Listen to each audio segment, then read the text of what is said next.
नहमदुहु नुसल्ली अला रसूलिहिल करीम अम्मा बाद फ़अऊज़ु बिल्लाहि मिनश शैतानिर रजीम बिस्मिल्लाहिर रहमानिर रहीम. Now, in the previous all lessons that we have covered so far, we have seen the three aspects of the noun. One of them was the i'rab, that we said that you need to know the noun in the different forms, that how it has been used. The second one was that we need to know that if the noun that we are using is a masculine or feminine. That's what we have covered with some of the filters that we were doing it on a noun and checking if the noun was a masculine or feminine. And in the last lessons, we have seen that the number of the noun, that means we have treated the noun as a singular, and then we looked at the dual form of it and how it was formed. And then we have seen the two cases of the plural. One of them was the sound plural, another one was the broken plural. Now, in this lesson, we would be looking for the fourth aspect of the noun, and we will be clear with the noun from all the four sides, because we said that to use a noun, we need to know all the four aspects of the noun. So we have covered three of them, and in this lesson, we will be covering the extent of the noun. That means we need to find out that how we can make a noun definite, or we need to identify if a noun is a definite or indefinite, and that's what we'll be covering in this one. So the things that we will be covering in this lesson is how to make a definite noun, and based on that, to make a definite noun, there we will be dividing the alphabet tables. So those 28 alphabet in the table would be divided into groups based on the division of the definite or indefinite, because some sounds would come out of it and then we can divide it. And lastly, we would be looking at the vocative. So first of all, what is an indefinite noun? An indefinite noun in English is used for the whole class of the noun. It could be anything. If I want to say is kitabun, kitabun and rajulun. Kitab is used for book and rajulun is used for a man. So that means it is any book. It is an any person. That means it's not a specific one. And that kind of a noun is called as indefinite noun. And in Arabic, it is called as ismi nakara. That means something which is not defined specifically that belongs to it. So a man could be any man. I'm not talking about a person specific, but I'm talking about a man which could be any person. So an indefinite noun is a noun that is used for any person. That means a general category, which is not a specific one. So there is another kind of a noun which is called as the definite noun. And then when you wanted to say the definite noun, that means it is a specific person, a place, or a person. So now you are more specific, and that's why it is called as definite noun. And such kind of nouns in Arabic are called as ism ma'arfa. That means ism is used for noun, and ma'arfa is, that means you know it. That means so is definite. Let's define the groups of the definite noun. Here we will define the four groups of a noun that are definite. Later on we will see three more. So in total there are 7, and we will be looking at the first one, which is the ism alam. Ism alam is a proper noun. It could be the name of a person, a place, or a thing. So that case is London. London is a specific place. So there is no other London. So we are more specific now, and that's the proper noun. Muhammad. Muhammad is a proper name now. It's a name of a person which is a specific person. Now the another kind of the noun is the pronoun, and that's what is called as ism damir in the Arabic. We, you, he, she, they all are pronoun. We are using it instead of a noun because we already have used that noun and we are referring it back. So keep this thing in mind at this stage, because we will be referring back and back to this thing, that all the pronouns which are used, they always go back to its parent. That means that the noun that you use, that pronoun, if you use it instead of somewhere in place, later on in the sentence, that pronoun will go back to its own noun. Pronouns are now the definite noun. And another kind of a definite noun is the ism ishara, and that is the demonstrative pronoun. So a demonstrative pronoun is a noun that we use to point to something. And that's kind of a thing is that we use ishara. That means we use the demonstration of that one. This, that, these are the demonstration. But if I use this, that, and point to something, that noun becomes a definite. In this case, that means this table. When I say this table becomes definite because I'm pointing to it. Or that book. If I say that book, I'm pointing to that specific book. So that becomes a definite one. Another kind of noun that is definite is the ism mawsul, and we will be using the relative pronoun. That means we will be using that connecting pronoun to connect that noun with another noun, and the connection function that we can take it from these particles, which is who, which, and that, whose. These are the particles that connect so one part of the sentence to another part of the sentence, and because it's connecting it, that's why these connecting thing basically relate the things after it to the previous thing. So in this case, you can say this is Muhammad. So that means we have specified Muhammad. That means we are pointing to it, and Muhammad is anyway a proper noun. So we are pointing to it. So that is a specific noun. So let's relate it to another one. Whose brother works as a teacher. That means whose is a connecting particle. So that's also is a definite noun. Now, so far we have covered all the 4 kinds of the definite noun. So one of them is ismi alam. We know that this is a pronoun. We don't know about them yet in Arabic. We don't know about them in Arabic, and we don't know about them in Arabic. So we will be taking this in turns. So let's understand the table first so that we can put those things in order. This is a singular way we will be using. This is the dual case that we will be using, and that's the plural case we will be using. And we will be looking at the rafa case. We are not looking at the nasab, and we are not looking at the jar. We are looking at the rafa at this minute. So that's the mudhakkar. That means that's the masculine, and that's the feminine. The color that we use is the blue and that pink color. In this case is the third person, that's the second person and the first person. Let's understand them. Third person is somebody that you're talking about and is not present at the time of conversation. It could be far away and in front of you, means maybe there but far away from you and you can see it, or maybe you're told it's not there. So it doesn't mean that that is there or not there. The thing is that when you talk with each other, that person is not present at the conversation time. So that's why you call it third person. In Arabic, it's more means is ghaib. Ghaib means absent. So it's absent from the conversation. The second thing is the second person. Second person is the person that you talk to.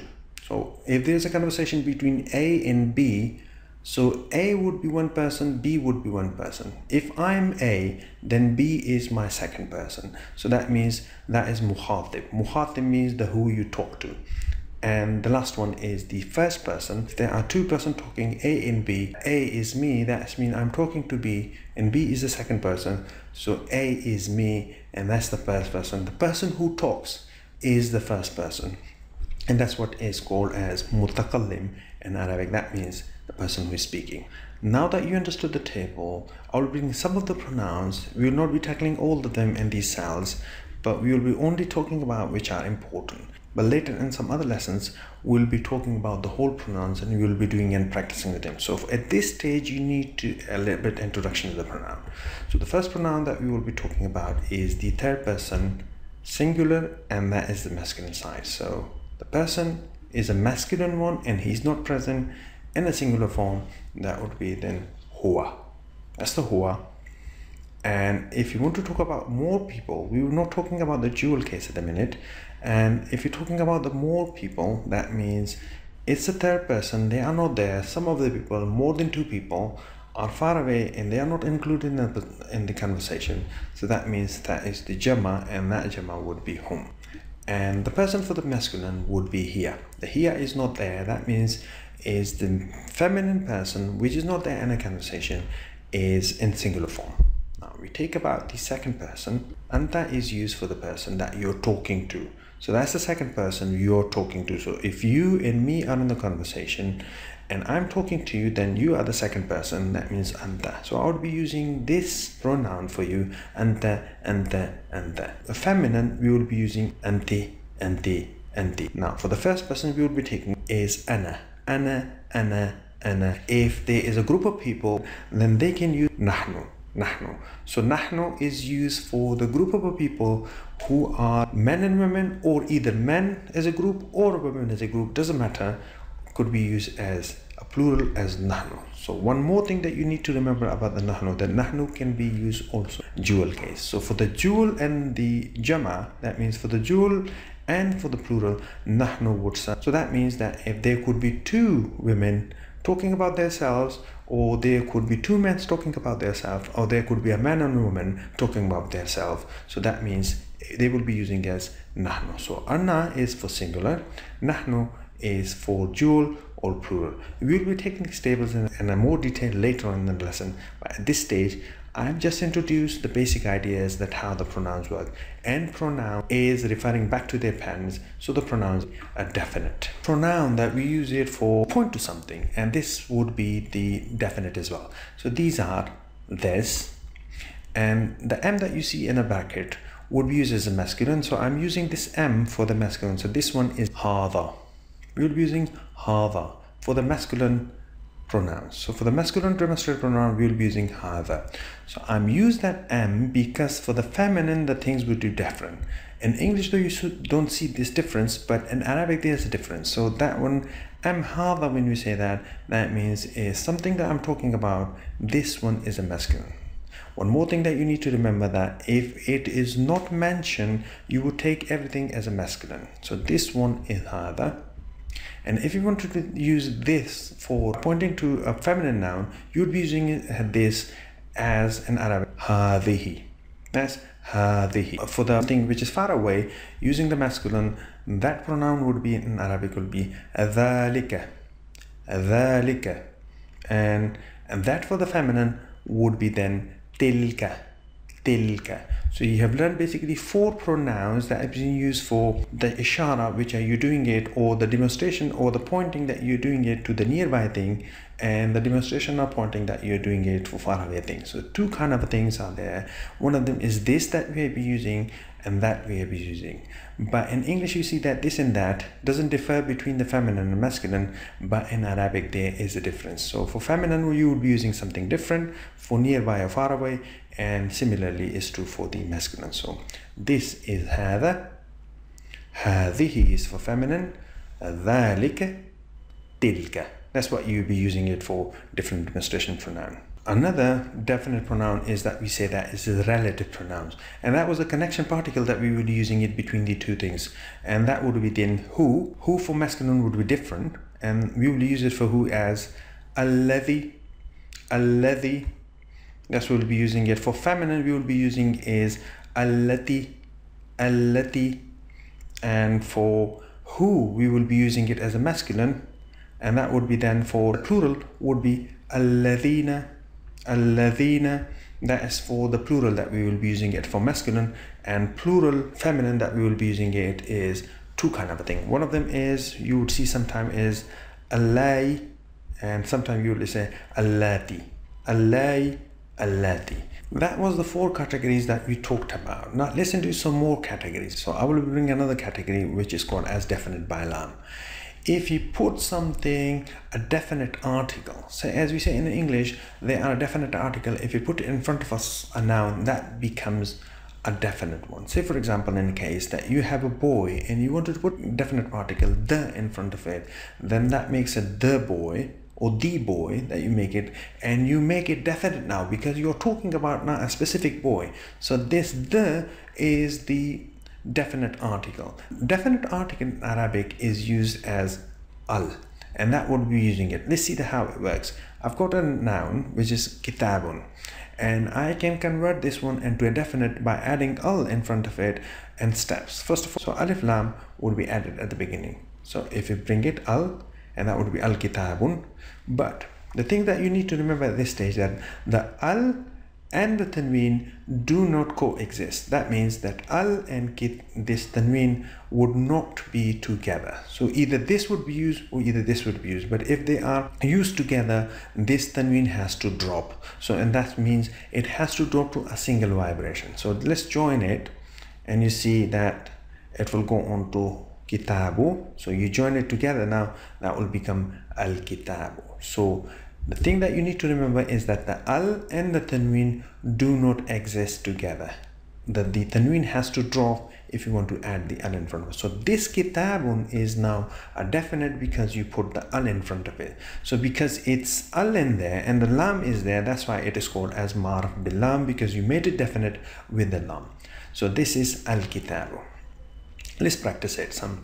I've got kalamun as the indefinite and I wanted to make it definite. So what I will do, I will just bring the kalamun in there and I will put al in front of it.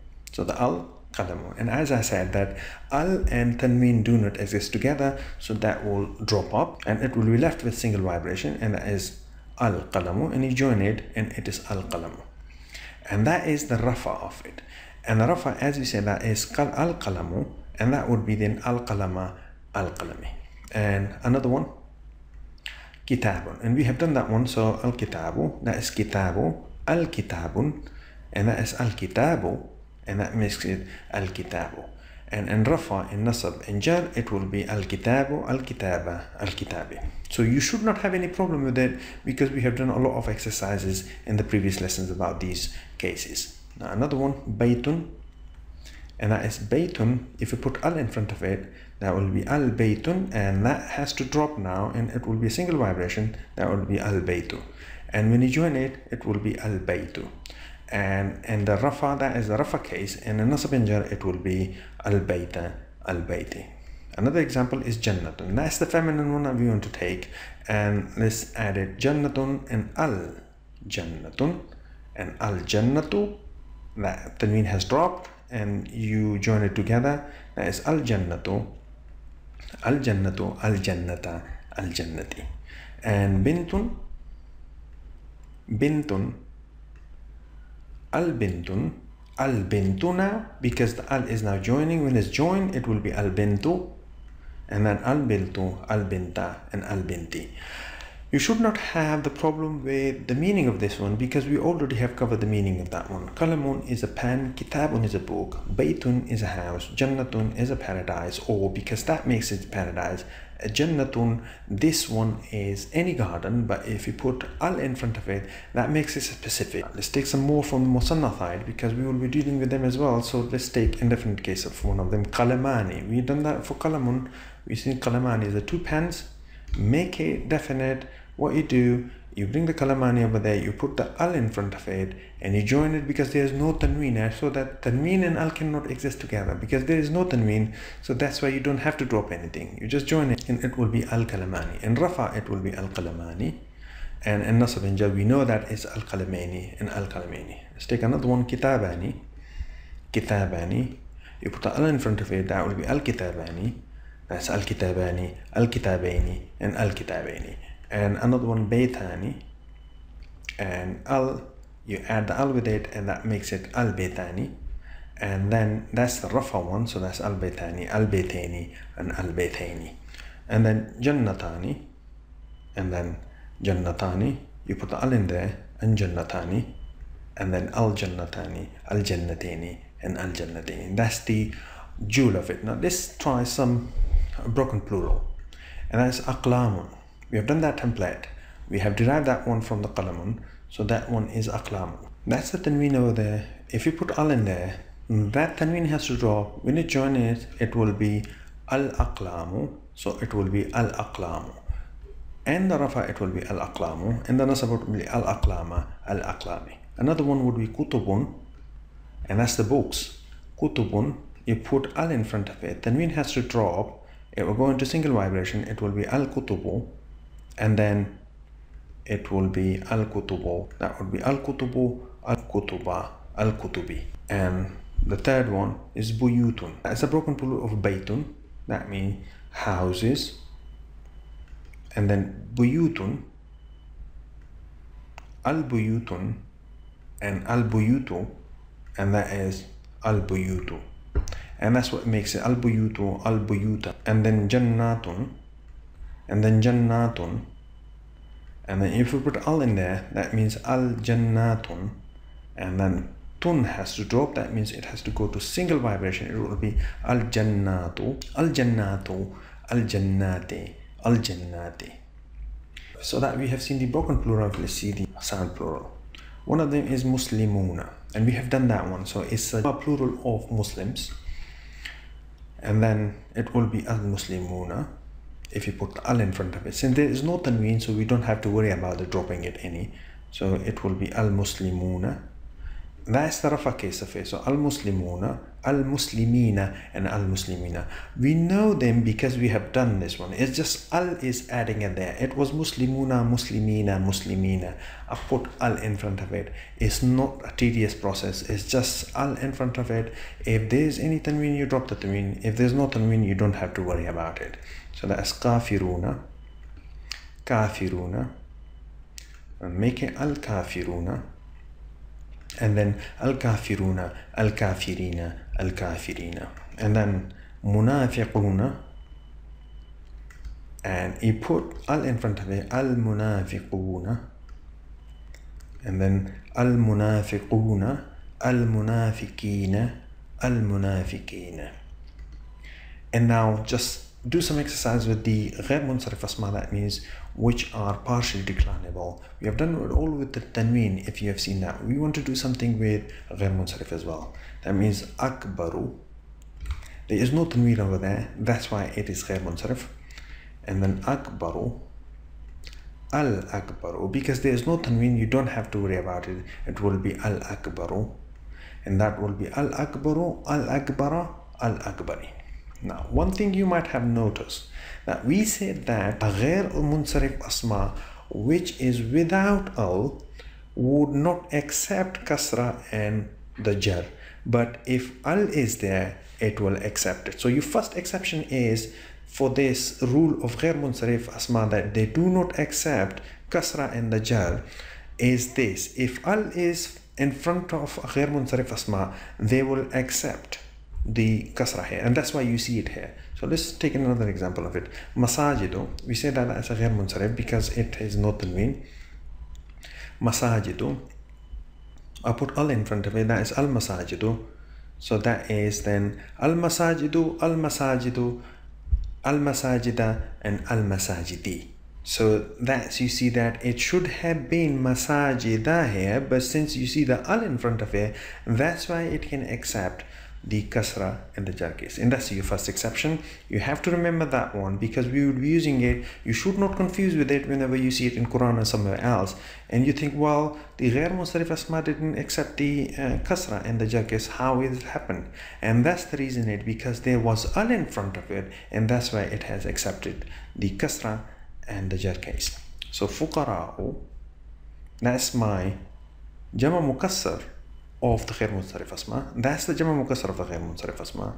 And fuqara'u, al-fuqara'u, al-fuqara'u, al-fuqara'a, al-fuqara'a, al-fuqara'i. You see that is exactly following the same pattern because al is there, and that's why it accepts the kasra and the jar case. Now, mabni asma were those that they do not change, and that's what we said at the beginning of the noun, that they have all the shape, and they have the same shape in all the three cases. So let's see them and take an example, which is kubra. And as kubra, al-kubra, and then al-kubra, al-kubra. So mabni asma, no matter what happens, it will remain as it is. So it's only the exception that you have seen is that they accept in jar case the kasra is just the al for غير منصرف asma is not valid for the mabni one. So the mabni will stay as it is whatever you do them. They will not basically move. So they stay there as it is firmly. So husna, husna, you put al in front of it, that will be al husna, and that's al husna, and al husna. So last one would be the sughra, and as-sughra, al-sughra, and you see I'm doing something later on al-sughra. Now do you see that one, sughra, al-sughra? I said the al-sughra, but it's not right, and I'm not going to correct it at this stage because we will be dividing our alphabet table, and then I can come back to such kind of a word. So it's al-sughra, that's why I've written it al-sughra, but it should be as-sughra. So let's see that how it happens. I've got two kind of words. One of them is qamarun, and that makes me qamarun, and because there's a tanween, so I will make it al-qamarun, and the tanween has to go, that will be al-qamaru, and that will be al-qamaru, al-qamara, al-qamari. Now take that another one, that's a shamsun. Shams is for the sun that we are using, so that would be shamsun, and I put al in front of it, and then it will be al-shamsu. And if you join it, it is al-shamsu, but that's not right. And let's see why we said that. We have to now watch about our tongue, what our tongue is doing. Basically, it is written as ash-shamsu. I have to avoid that al. I have to avoid that al and straightly go to the sheen, and that's ash-shamsu. and that's ash-shamsu, ash-shamsa, and ash-shamsi. Let's see this one as it is, that I've written it here, that I put that crown on the top of the sheen. This crown on the top of the sheen is called ash-shadda, and that makes it a merging. It's make the merging from alif to the sheen straight away. So if something is merged, that means that crown has to come, and this crown is called as the shadda. This shadda is there, that's why I have to jump straight away to the sheen. And now why I didn't do that in this case, but I did this in this case because something is happening on. If you watch closely your tongue, there's something on. And let's analyze the tongue, how it works. This is a human tongue, and if you closely watch the human tongue, there will be two parts of it. One of them is the tip of the tongue. So some letters in the alphabetic tables would use the tip of the tongue, only tip and tip of the tongue, and the rest would use this portion of the tongue. So based on this division of the tongue, we will divide the alphabet into two groups. One of them would be called as huruf shamsi, means solar letters. Another one would be called as lunar letters, or qamri huruf, or huruf qamri. So let's see how it works. Now just have a look. What is ah? That's the sound of ah. In case of the ah, I didn't use anything. I didn't use the tip of the tongue. I just say ah. My tip of the tongue didn't touch anywhere. That's the ah.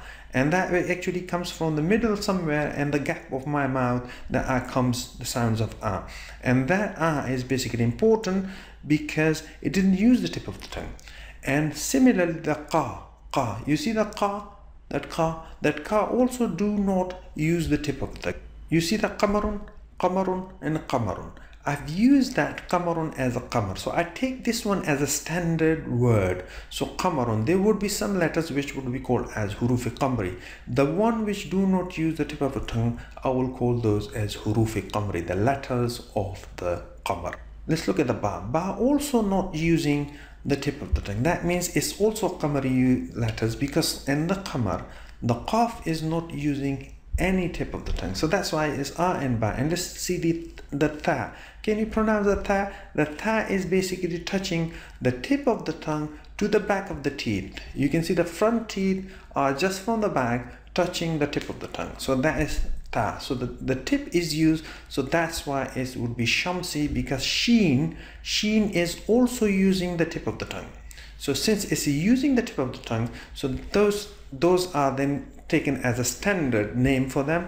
So that is the shamsi huruf, and that is the ta. So ta is using the tip of the tongue. So based on those tip of the tongue and the rest of the tongue, alphabet table has been divided into two. And if you go on practicing, I will write all of them together, but you can do it. You will end up with that there are 14 alphabets which are lunar letters, means qamri huruf, and there are 14 letters that are shamsi huruf, and they are called as solar letters, because based on the tip of the tongue movement, these letters have been divided.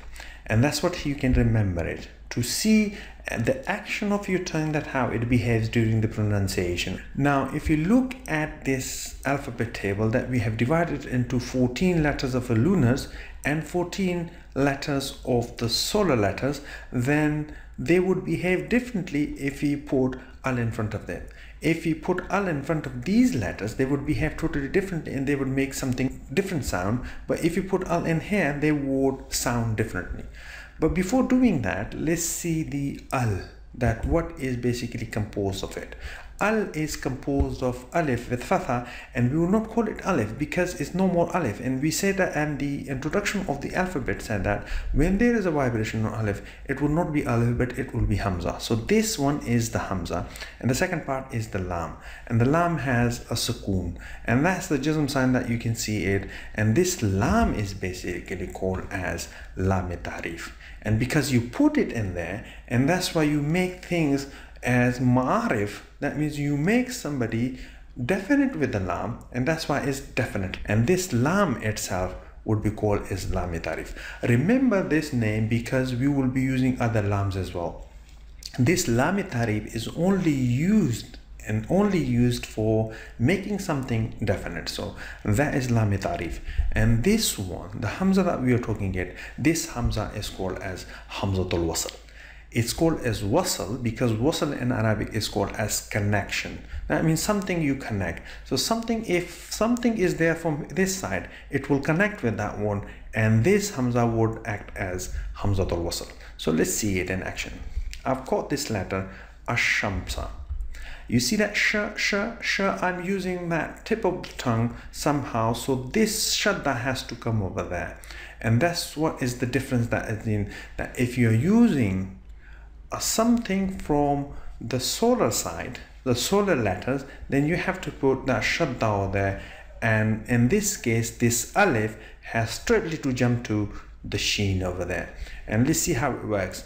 Now let's see the action of Hamzat al-Wasl. If I put something in front of it, alif would give me a way to join this thing with there, so it will go straight away to the sheen.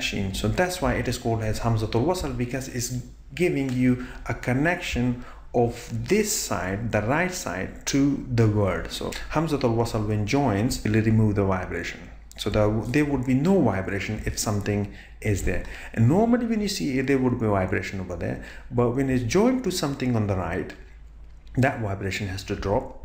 And the second thing that it will do, it will not be pronounced. So two things would happen. First of them is that the vibration would drop. So whenever there is a Hamzat al-Wasl, that means the vibration will drop, and secondly that it will not be pronounced. So it is not pronounced. Lam we can't pronounce because it's at rest, so wow itself would jump straight away to the sheen. So that's why we say that washamsa. We do not say wal shamsa because it's a solar letter here. Straight away is joining with something from the right. So if a solar letter joins something straight away from the right, then it will not be, in between the things will not be pronounced, and you put that crown, that means the shadda, on the top of that shamsi huruf to say that it's been joining straight away to that one, to represent that it's been joining with a wa. So that's washamsa. You can't pronounce it wal shamsa, but it should be washamsa. Now let's see the Hamzat al-Wasl in action, and I've shown you that in a Surah Ash-Shams, chapter number 91 and verse number 1 to 6, and you see that how it works. I'll be first reciting it, and after that one we can analyze it and look for the Hamzat al-Wasl over there. It's washamsi wad-duhaha wal-kamari iza talaha wal-nahari iza jallaha wal-layli iza yaghshaha was-samai wa ma banaha wal-ardi wa ma tahaha. Can you see that? Now washamsi, I'm straight away going to the sheen, and similarly if you look at that one, there is also al in there, but I'm pronouncing it because this qaf is not a shamsi harf, and this qaf is not a solar letter, and that's why I'm pronouncing it. If the letter is solar like the sheen, I don't have to pronounce it, and that's why I'm washamsi. I'm not talking about wal shamsi, I'm saying washamsi. And here I'm saying wal qamari. I'm saying al in there. Alif lam al wal qamari. And here I don't say wal shamsi, I'm saying washamsi. And similarly here, this noon is also using the tip of the tongue. And if you don't realize that the tongue tip is used, you can confirm it from this crown here, that shadda, that this is basically the solar letter. And that's what you've seen, one nahari. I'm not saying wal nahari, I'm saying one nahari. Iza jallaha. And another one, that one is also layl. That's lam is also shams huruf. That means it comes under the solar letter, so that's wal layli. It's wrongly pronounced. You say wal layli, wal layli. You can't say wal layli, you say wal layli. And that's was samai. You can't say wal samai, you say was samai. So two things that you need to remember at this stage if you want to see that thing is Hamzat al-Wasl or not. You see that there is no vibration at all, and secondly that there is straight away joining with that letter over there. So that's the exercise that you would be looking at some of the surahs and analyzing the thing, so in this perspective, to exactly go into the deep side and look at that how actually they behave when you join with something or when they are pronounced. So far we have seen the use of al in the form of Hamzat al-Wasl and the lam ta'rif. You can make the things definite with the al because al is a definite article. There's another use of al, and that is to make something a big and capture everything in there. So a general statement, something we would be making it like this. If I wanted to make a general statement about something, I would be saying I saw a pen and it was broken. So this is a general statement that I made. Now I wanted to make something specific. Now I've talked about the pen. I saw a pen. That means it's a general, it's indefinite now. A pen, we use a or some or any for indefinite articles, for in case to represent an indefinite noun in English. But if you wanted to make it definite, you put the or the in front of the, that is the pen. So I saw a pen, that is a general pen, and now I wanted to make it a specific, so then pen. First of all, if I wanted to make some statement as to refer to it back, I will make a general statement and then I will say it as a specific. So this case, you can see that I saw a pen and it was broken. That means this is a general statement, and I wanted to make now a specific statement about that pen. So that means the pen had blue color. So it's one of them, a pen is any pen, and when you say the pen, you made it specific. Now that was the specific use of it, al. Here you would use al in this case because you wanted to use the specific one. But now I'm bringing another statement which will then capture all the pen. Let's have a look. The pen is a powerful tool used in writing ideas. Now this pen, when I said the pen, now here in this context, it doesn't mean that it's a specific pen.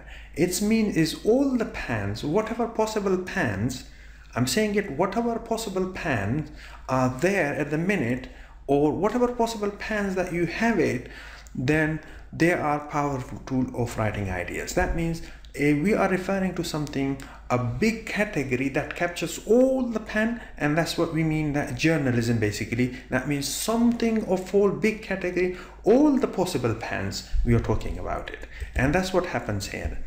Hamd means praise. But when I say this one, alhamdu, that doesn't mean the praise, but now here it has been specifically used as all the possible praises, that all the possible praises which are there, they are being captured in here with this al. So this al is basically referring to a general idea which can capture the whole category of all the praises which are possible, and that's why it's been here in alhamdu. And that's why you see that alhamdulillah. So that means alhamdu would capture all the praises, and when you join it with alhamdulillah, that means all the possible praises which are in somebody's mind, or if they are exist in any category, they will only and only belongs to Allah, because the Quran says that alhamdulillah. So all the possible praises which are possible in anybody's minds, anywhere in any form, are only and only related to Allah. So they are only and only belongs to Allah, not other gods. So if you have other gods in your mind and you're praising it, that's wrong. It doesn't belong to that God. Is the praises are only and only belongs to Allah. So that's alhamdulillah, means all the possible praises which exist in your mind, even if there's a minute thing that you, then that's also belongs to Allah, not other God. Now let's take some more example of al, so that we can see it in both cases. We have got a noun here which is insanun. Insanun is a useful human being, and in this case insanun has ending of tanween. That means is an indefinite one, because as we said that munsarif asma are indefinite ones, so that is a noun, insanun. And I want to put al in front of it, that will be then al insanu, because we said that the al and tanween cannot coexist. So that means al-insanu, and if that is joined, that will be al-insanu. And let's take it to the nasab case, it will be al-insana. And if there's a particle in front of it, that will be innal insana. So I'll put that particle in front of it, and now it's al-insana. And that's how you see it in this verse from Surah al-Asr, chapter 103 and verse number 2. You say, innal insana lafi khusr.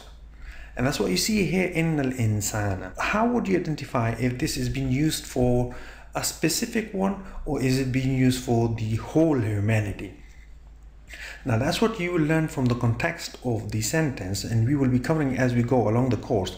But at this stage I'm going to tell you that this one is being used for the general category, because this is referred to cover all the human being. That means all human being which are possible and lost. That's what it means, that indeed all the possible human beings that they're there are in loss. So this capture basically the whole possible humanity. That's what is being covered. Now let's see it in another use of it, a specific use of it, and you would now learn it a little bit. You will get an idea of basically that how you can get something from the context. It say أَيَحْسَبُ الْإِنسَانَ أَن يُتْرَكَ صُدًّا. Yahsabu, that is, we will be covering it and a verb, but at the minute that means means assumption, or that means also consider, that do the human being consider that they would be left neglected? That's what it means. Al-insanu. Now, why I'm saying it that this one is definite one, that means that do the human being is considering or assuming that they would be left neglected. That means they would not be brought to justice when they die, or even in the world. The specific human being will be those that who are denying basically the hereafter, and that's what is being taken from the context, that they would be neglected, or the people who are considering that. The people who are considering that they will be neglected, now they become the definite one, because those are few people that they consider that they will be neglected and they will not be brought to justice. And that's what is said here, is a definite insan, those only category of the people who thinks that they will not be brought to justice. And that's why you can see from the context that this will be used for as a definite insan, and that one is used to capture all the humanity. So this the al is for the specific one, that they are waiting, those people who are waiting to die, and they will anyway be seen by the great judgment day, and that one is to cover the whole humanity. Another one, فَمَنْ يَعْمَلْ مِثْقَالَ ذَرَّةٍ خَيْرًا يَرَهُ. So فَمَنْ يَعْمَلْ, so whoever do something, يَعْمَلْ amal was working, isn't it? We have seen the amal يعمل. So that's the verb, but we are not touching it a minute, but I'm just the root letter. These are the root letters, ain, mim and lam, 3 root letters, and I told you that 99% of the words are made of 3 root letters, and that is ain, mim, lam. That's the root letter. So amal was action, if you remember.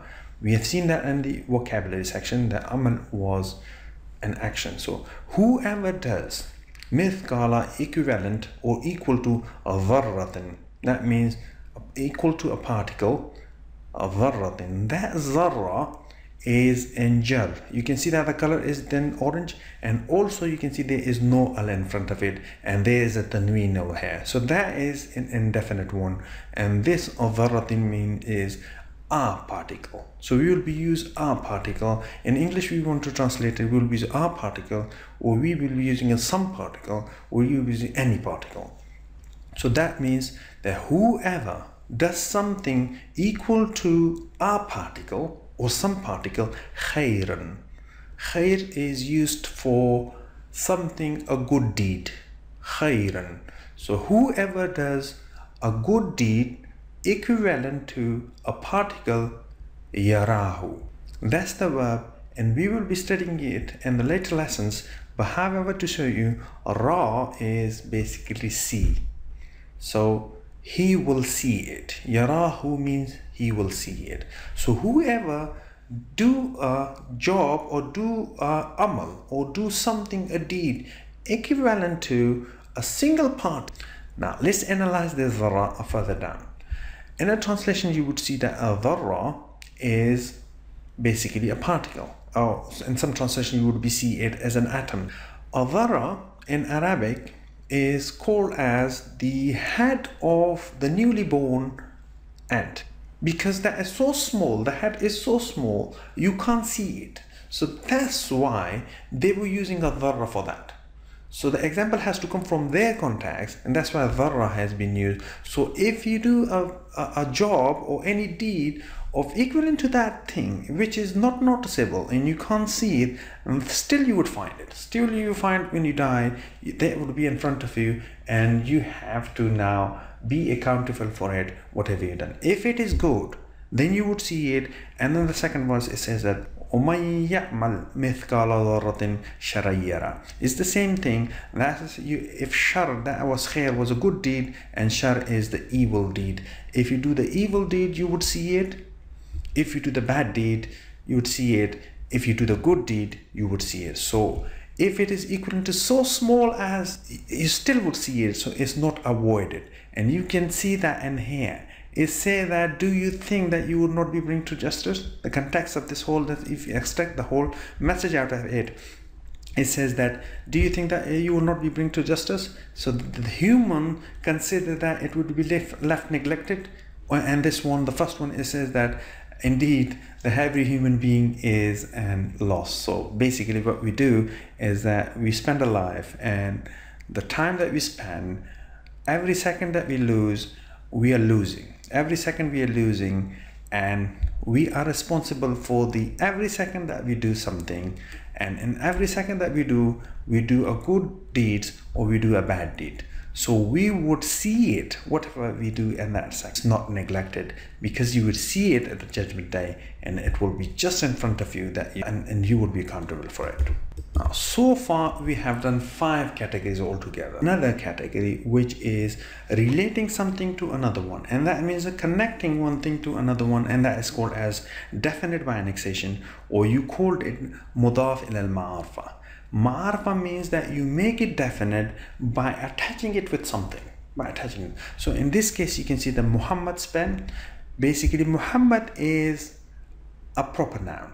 So if you attach something with a proper noun, that noun itself becomes the definite one, because now it's known, it belongs only and only to Muhammad. It doesn't belong to anybody else. So that means this one is your Ismi Alam, that's a proper noun, and now this one is a specific noun, and this one is a specific pen because this pen only and only belongs to Muhammad.